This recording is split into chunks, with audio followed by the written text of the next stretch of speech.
Hi everyone, welcome back to our show, The Vintage Voyager, From Passion to Profession. Glad you could join us again. We are here for our second episode, diving into the authentic path, building Stefany bag, shoes, and more. I'm not just the host today, I'm also Masha's son, which makes the story extra special to me. It's been a few weeks since we last chatted, and I'm excited to get back into it and share more about what it takes Stefany bag, shoes, and more so unique. Hi Masha, and welcome back to our second episode. Everyone loves a good story behind a brand name. Without giving away too much, can you share what inspired the unique name of Stefany Bag, Shoes, and More? Well, hi everybody, and very happy to be back, and I hope you find our podcast helpful. It's pretty simple. I always loved the name Stefania. Stefany, turns out that it stands for crown in Greek, and our family cat, which is right over here, is named Stefania. Stefany is the same thing, and that's how we got the name. We named our company after our cat's name. I'm curious, with Stefany being our family cat's name, what made you decide on this name for your brand over something else, like naming it after one of us kids or another inspiration? I didn't want my kids to fight over a name of the store, so I found something to be very neutral, which is our cat's name. She wouldn't oppose, she wouldn't say anything, she wouldn't mind being the store being named after her. So that's how it all went.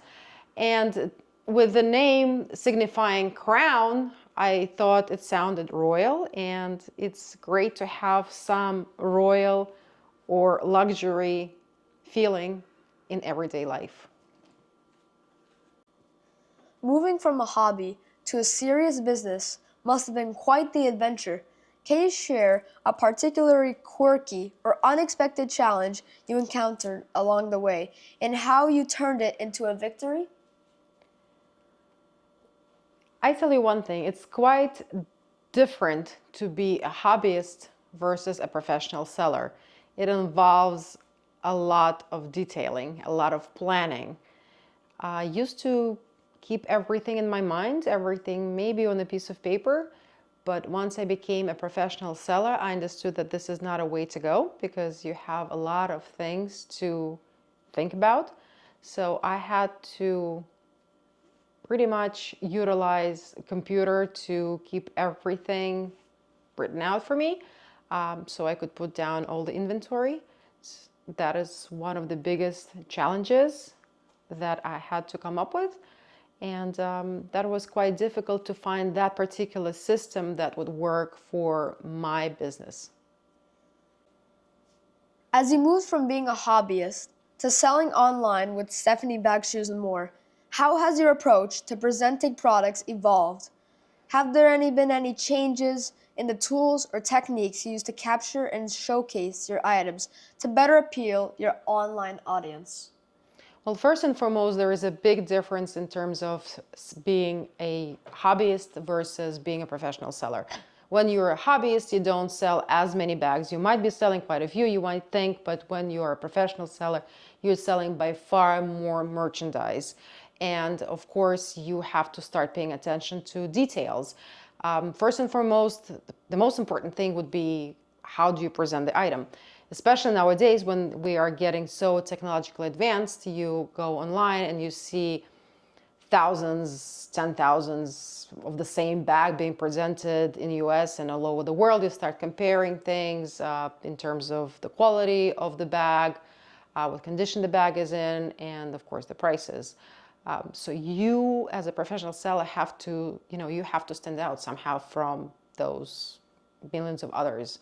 So what do? You have to make sure that first and foremost, the most important thing would be the presentation of the bag. So the pictures have to be fantastic. They have to be great. The quality has to be there. When I used to be a hobbyist, what did I used to do? I used to grab my iPhone, take the bag that I wanted to sell at that particular time for various reasons, whether I found a better one, or I just didn't like the bag anymore, so I wanted to sell it. I used to take out my phone, snap a few pictures, quick ones, front, back, side, back, the label, boom, and post it to various different websites, whether it's going to be a platform like, VC or Poshmark, or, if it's a more valuable bag, maybe send it to the Real, and get my money there. As a professional seller, you don't really do it as much. Well, first you have your store that you sell in, but also you have to make sure, like I said, that the pictures are very good. For that, you have to invest in a much better photo equipment. I got myself a photo booth. I got myself a much better camera with a better resolution, so you could see all the details, because when you're selling as a professional seller, you have to make sure that you do look professional and presentable to the people that are looking for a particular bag. Your picture has to stand out. Can you share a specific tool or setup you implemented in your daily operations at Stefany Bag Shoes and More that's made a significant difference in making your work easier? The biggest advancement, I would think, would be finding that particular system, electronic system, that works for my store. When you are selling just a few items, it's easy to keep everything in your head or just on a piece of paper, because you're not selling as much, and it's easy. When you're selling a lot of merchandise, you have to make sure that you have everything written down to the T. So you have to have a system, and I was lucky enough to find one, and that's the one that I'm using, and I'll be more than happy to share about it later on if anybody asks. With this YouTube podcast being one way we engage with our community, what other strategies do you have in mind to strengthen our connection with the Stefany Bag Shoes and More audience? I always welcome questions. We have a blog on our website where we update, where we put different articles about fashion, about bags, fashion overall, about different designers. There are questions and answers. We welcome the communication. We're happy to hear from you guys. Running Stefany Bag Shoes and More must have taught you a lot. Can you share a key lesson you have learned on this journey that has impacted you personally and professionally? The best part in terms of opening Stefany Bag Shoes and More was that we started working together as a family. Every part of my family members started being involved, and it's been a great collaboration that keeps on going, and it's been great. Well, and here's one of the key members of Stefany Bag Shoes and More. She decided that this podcast is going to be all about her, and who could blame her? By the way, just wanted to let you know that I keep the cat away from the merchandise and the merchandise away from the cat. As someone who has navigated the ups and downs of starting Stefany Bag Shoes and More, what guidance would you offer to those who are just beginning their own journey into vintage fashion or e-commerce? Just want to let you know that if you have passion, you'll definitely succeed. All you have to do is be tenacious, just keep on going, keep on doing what you love, and whoops, and then it will definitely come to you. It's quite challenging, especially nowadays, because just the selection is there, and you keep on looking at other things. You see that there are just so many things that are out there. But trust me, if you love what you do, you're passionate about it, you have goodies, you have the good stuff that people will see. All you have to do is just be persistent, love what you do, and you'll get there. How did you make sure your vintage items would stay interesting for your customers?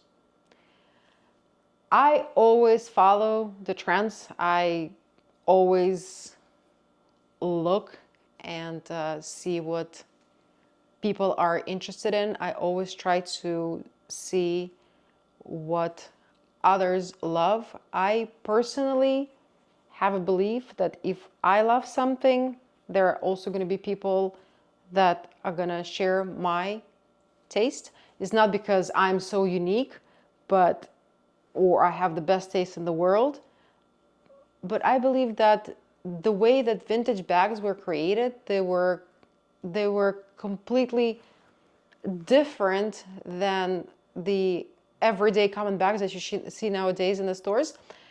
They are rare, they are unique, therefore there's going to be always somebody out there that will be in love with a particular style. Of course, as we all know, there are certain it bags, whether it's going to be the current model or the vintage model that everybody's hunting for.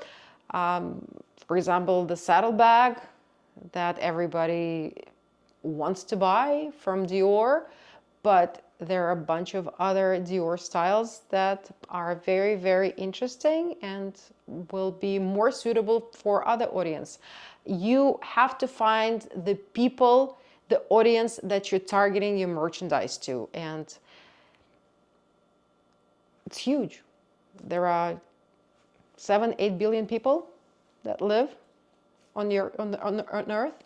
I'm sure that quite a few thousand are going to be interested in the ones that you sell. As we're just starting out with Stefany Bag Shoes and More, how do you define success at this early stage? And what are your hopes for the future? Success is a very vague term. I think when we just open up the store and I got my first sale directly from the store, not using some other platform, not selling through VC or Poshmark, but when the first sale came through my store, that was my point of success, my first success. I was very happy about it, that I'm being recognized and somebody saw my store, appreciated my merchandise, and trusted in me and was willing to support me. I hope that in future I'm going to have more of those people that are coming in, and they are coming in more and more so on a daily basis. And I guess that's going to be the measurement of my success. Before we officially end, there's one more thing our listeners are dying to know. If you could go back in time and add any vintage bag to your collection, regardless of cost or rarity, which one would it be and why? Oh, there are just so many to choose from. I was watching the Grammys the other day and I saw Miley, which, by the way, congratulations, I think Grammy well deserved. She was wearing this particular Gucci bag. I know which one, I'm sure you know which one I'm talking about, and I think I would love to have it. So I had an opportunity to buy it, I never did, and now I regret that I didn't. But now that I saw it again, I think that I will. And that's a wrap for today's episode. It's just the beginning of our journey with Stefany Bags, Shoes and More, and I am excited to see where we'll go from here. We'll be back in a few weeks to continue sharing our journey, diving deeper into the world of vintage fashion and e-commerce. If there is anything specific you'd like us to discuss or any questions you have for me, please post them in the comments. Your input is invaluable as we prepare for our next episode. Thanks for tuning in, and don't forget to subscribe for more insights and stories from Stefany Bags. See you in a couple of weeks.